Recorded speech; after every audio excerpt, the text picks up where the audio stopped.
All of us farmers have officially fucked around, and we have officially found the fuck out now, guys. I am on the verge of bankruptcy. I'm on the verge of tears. Overnight, all of my help fled. My help, out of fear for their safety, their lives, they fled. And now I am left out here standing in my unharvested carrot field. It is January, and I'm in Kansas, and this is when carrot harvest goes in Kansas. This field should be full of workers, but all my workers left. And who the do you think is to blame for that? Every single one of them left. Now I have to by myself try to fill that truck with a load of carrots in one day, and I can't do that, guys. I have to get these carrots to market by next week, or my contract is terminated. This is $936,000 worth of carrots right here, and I can't pick them by myself. If they're unharvested, I will get kicked out of that contract, and I will get sued by the Planters Loves Carrots company. I'm sure you've heard that Arkansas farmers are about to go bankrupt because of the tariffs. But this is what they voted for. Like, not only did they fail an open book test, we gave them the answers. They don't like politicians, and they wanted small government. So they hired a reality star who ran, 4 casinos into the ground. That's like hiring Guy Fieri to run an airport.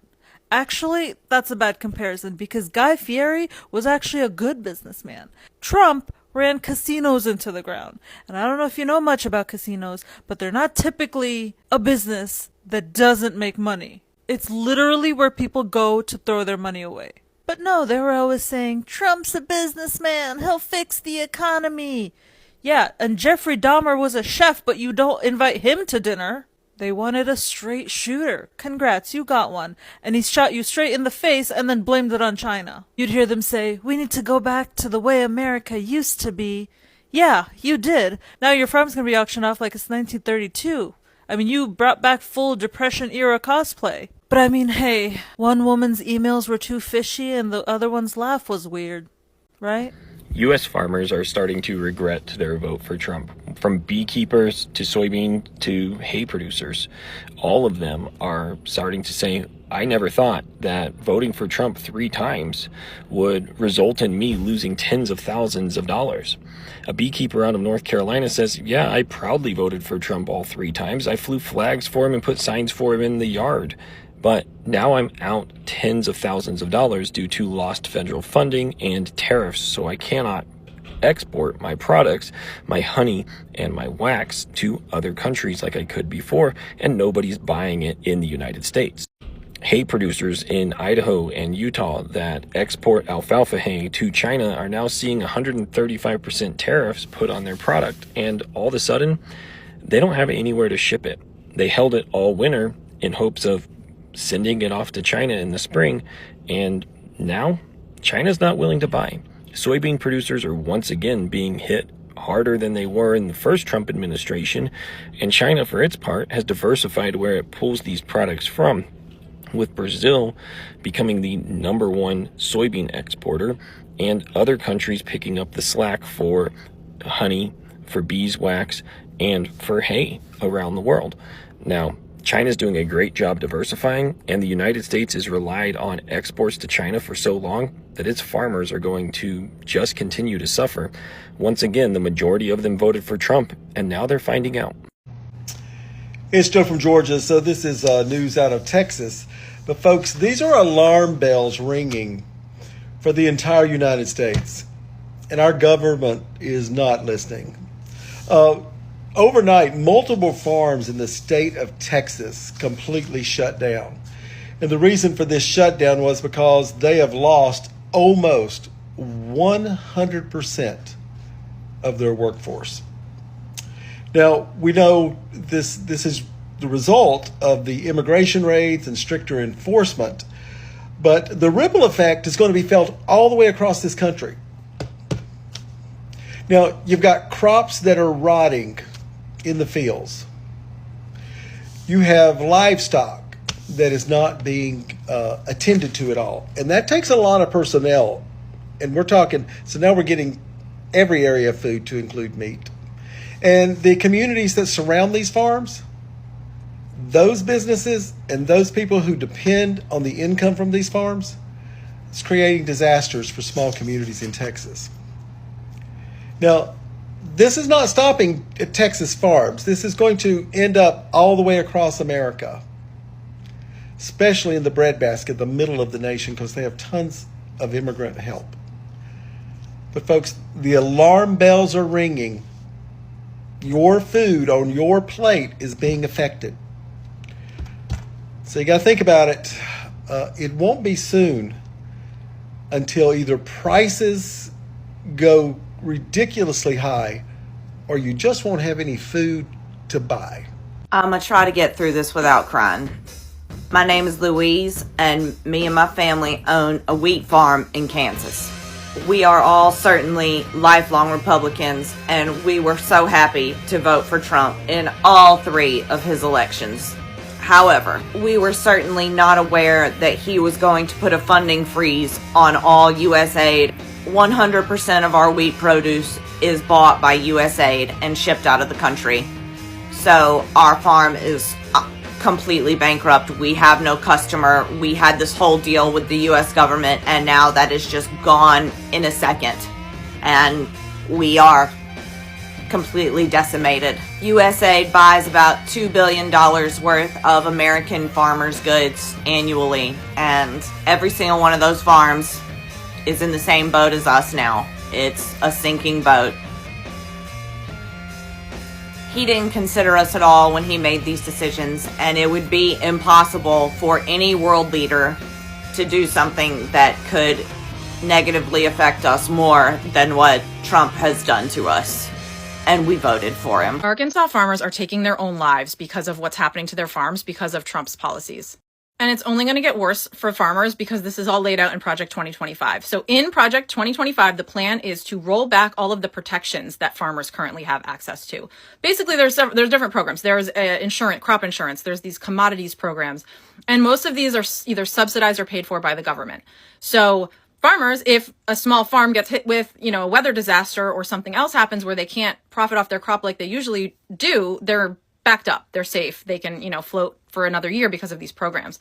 They want to get rid of these programs. They want to take the burden of these programs off the government and put it back onto the farmers, meaning these small farms get hit with one disaster and they're fucked. They're done. Guess who won't be done, though, if they get hit with one disaster? Giant mega corporations, these huge corporate farms that have all the capital they need to float if they get hit with a disaster. They're not going to go under. What they're going to do is buy up all these little farms and consolidate them into these giant mega farms. That's what the plan is. And I know it's easy to be like, oh, fuck these farmers. They voted for this. This is what they get. But this isn't good for any of us if this happens.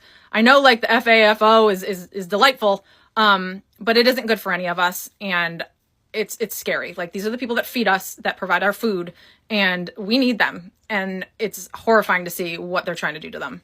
Complaining now about Trump, who voted for Trump. It's funny how people don't care about something until it directly affects them. Countless farmers are on the verge of losing their farms. One guy has a wheat farm. He's already lost $400,000 since Trump's been in office. Another guy has a sweet potato farm, 200 acres. He's already lost $500,000. Farmers in our country are losing their government contracts. The government is reneging on the contracts they already have with these farmers, and these farmers depend on these contracts. The agricultural sector relies on billions of dollars of government assistance for loans, grants, disaster relief, and conservation practices. These programs have been around since FDR. Now, a federal judge already blocked the funding freeze that Trump instilled because it's against the law. But farmers around the country, they're telling us, it's all over social media. They're receiving letters saying the government is just not going to be able to fulfill their contracts. These people are losing everything. They're having to sell their cattle to survive and pay bills. This is only the beginning. We're not even a month in. Let's look at why some American farmers lost millions during labor shortages, the battle over farm workers. Welcome back to the Freedom Room, where we explore the stories behind America's biggest economic, political, and social debate. Today, we'll examine a growing controversy in American agriculture. Farmers who say they have suffered millions of dollars in losses because of labor shortages while many workers argue that the real issue is low wages, difficult working conditions, and a lack of respect for the people who kept the food system running. From California farmers to agricultural communities across the country, the debate over who works in Americans' field has become a major conversation about immigration, about labor, and about the future of farming. But what is really happening? And why are farmers and workers finding it difficult or finding themselves on opposite sides of the issue? Let me know your thoughts in the comment section. Let's continue to watch some more clips. We'll be back with more commentary. This is the Freedom Room. Stay tuned. It's about $250,000 to $300,000 worth of revenue. Just left to rot. Yeah, which is one thing, but it's also lost revenue for the workers that would have been able to pick them had they been here. Oregon farmer Ian Chandler says about half his usual crew didn't show up this season, leaving him scrambling to backfill dozens of positions. You're calling them, I assume, individually and saying, what's going on? Yes. And so what are they telling you? Well, in the beginning of the season, it coincided, unfortunately, with a lot of really strong immigration enforcement down in Southern California, where our workforce comes from. And that kind of had a chilling effect on people wanting to move.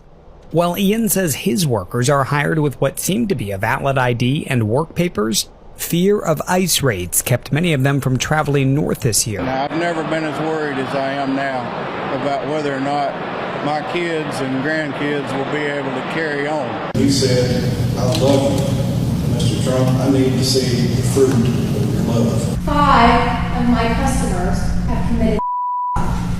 That's how serious that this is. And what it costs for us to farm is astronomical now. I farm with paid-for equipment. All my tractors are 50 years old, and I can't hardly make this deal work. I think the tariffs are the ice cream on the cake of a perfect storm. After a horrible year last year where most farmers in Arkansas Delta lost money, this year's going to be worse. We made a decision to go out this year in the spring. So my son will not be the seventh generation on our farm. We're going to lose 25 or 30% of the farmers in this country if they don't do something. It has to be done, and it's not just here. It's everywhere. Trump has destroyed farming in America to the point where American farmers are now having to sell equipment to pay bills. They are getting crushed by Trump. Crop prices are crashing because they can't sell to the biggest markets, China, Mexico, Europe, due to Trump's tariffs. And equipment costs are skyrocketing because of Trump's steel and aluminum tariffs. So American farmers are now paying more to produce food they can't sell.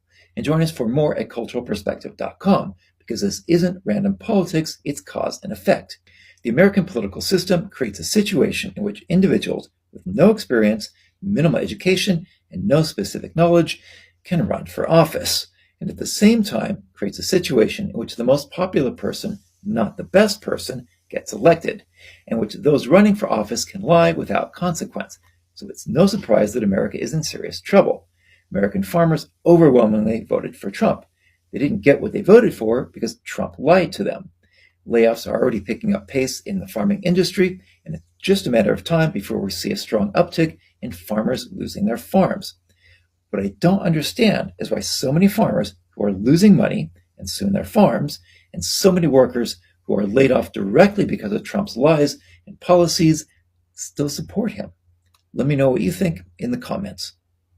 Welcome back. For decades, American agriculture has depended heavily on farm workers, including many immigrants and seasonal labor, to plant, to maintain, and to harvest crops. These jobs are often physically demanding and require long working hours, making it very difficult for many farms to find enough workers. When labor shortages occur, farmers may face delays in harvest, delay in crops being left unpicked, and millions of dollars in potential losses. Some farmers argue that without reliable workers, some farms struggle to survive and consumers may eventually face higher food prices. However, many farm workers and advocates say that Shortage is not simply about people refusing to work. It is also connected to wages, working conditions, and immigration policies, especially ICE rates, and whether agricultural jobs provide enough stability for workers and their families. The debate has also become a political charge, with some blaming immigration policies, while others argue that the agricultural industry must improve conditions to attract and retain workers. Stay tuned, let's continue to watch more reactions. We'll be back with more commentary. The biggest welfare queens in America are not who you think they are. I'm going to tell you who really has a standing appointment at a government ATM machine. Farmers. You know, the same people who scream socialism like it's profanity. Well, they're about to get a warm government hug in the form of what's called a bridge payment. So here's the story in plain English. A trade war got kicked off. Markets got all messed up. Crops stopped moving, money dried up, and suddenly the loudest bootstraps in America are sitting on a curb barefoot, asking the government for bus fare. Understand, your government is already expected to hand farmers $40 billion with a B in 2025. And that's not pocket change. It's actually the largest amount of money infused into the farming sector since the 90s. Farmers always claim they hate a handout. And conservatives always say struggle builds character. And the country's supposed to be all about personal responsibility. But I think that only applies to everybody else, clearly, because farmers are still begging. Farmers voted for these policies. They cheered them on. I just want to know why when the bill comes due, farmers keep running to the government begging for our tax dollars. And I want to be clear, farmers getting more money will not make your groceries cheaper. It's corporate welfare. Healthcare is still an issue. Housing is a whole joke. School debt is choking people out. But the farmers are still begging. Y'all tired of winning yet? So I know we're distracted by so many things. ICE being fascist, violating our rights, the Epstein files. But don't lose sight of the damage the Trump administration is doing. Rice farmers. We have rice farmers, Texas, Arkansas, Louisiana, Mississippi, who are filing for bankruptcy in record numbers. Why? Because nobody's buying their rice. Why? Because India took advantage of Trump's dumbass tariff moves, eased export taxes, and now all of Latin America and South America is buying their rice directly from India, bypassing U.S. farmers for the first time in history, actually. Yeah. And this also puts a lot of drivers who transport the rice out of business, getting let go. The transportation of rice. How about the grain elevators that store the rice for these farmers? A lot of that's contracted out, and now they're losing business. See, just the toppling, the cascading toppling of so many industries under Republican leadership. And these are all red states. Why aren't the farmers who voted for Trump talking about their plight? They're probably like, I don't know what's happening. Donald Trump is going to fix it, though. And here we are, all because they watch Fox News. So that's what we got for American farmers, is zero empathy. We want them to fail. That's what you're saying out there. That's what Americans are saying right now is, well, you know, next time you'll vote the right way, or that's what you get for who you voted for. That, to me, I want to say it doesn't sound very American of people, but here lately, that's all we're doing is complaining. Okay, this is for MAGA supporting farmers, which is the most of them, the majority of them. This is not what's happening. If you pay attention to all your right-wing media, including Fox News, we on the left have been showing you empathy by trying to scream, this is happening. This is going to happen to farmers. We did it before you elected him, and we've been doing it after he was elected. I can't tell you how many videos I personally made after you elected Trump, where you are being destroyed. That's what empathy is. And it's not a lack of empathy when we just want to stay out of the way of letting the consequences of your actions take root. You're asking us as taxpayers to bail you out.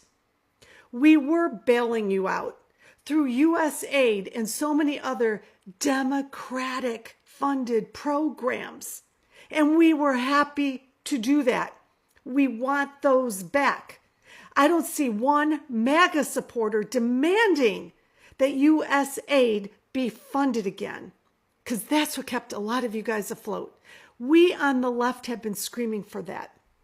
But if you want to talk about a lack of empathy, it's not going over our heads that you had no empathy whatsoever for our LGBTQ community and what was going to happen to them if you won your election. You had no empathy for transgender people, and those include kids with families who love themselves, each other, families, tight families, going through a hardship like you guys are as farmers. You didn't show empathy for them. You didn't show empathy for women who are being pushed now into this purity culture and this Charlie Kirk warped vision of making us just baby-making machines. You showed no empathy for brown-skinned people trying to earn a living, being thrown to the ground and beat up and kept in for-profit prisons that are benefiting Republican donors. You showed no empathy for any of them.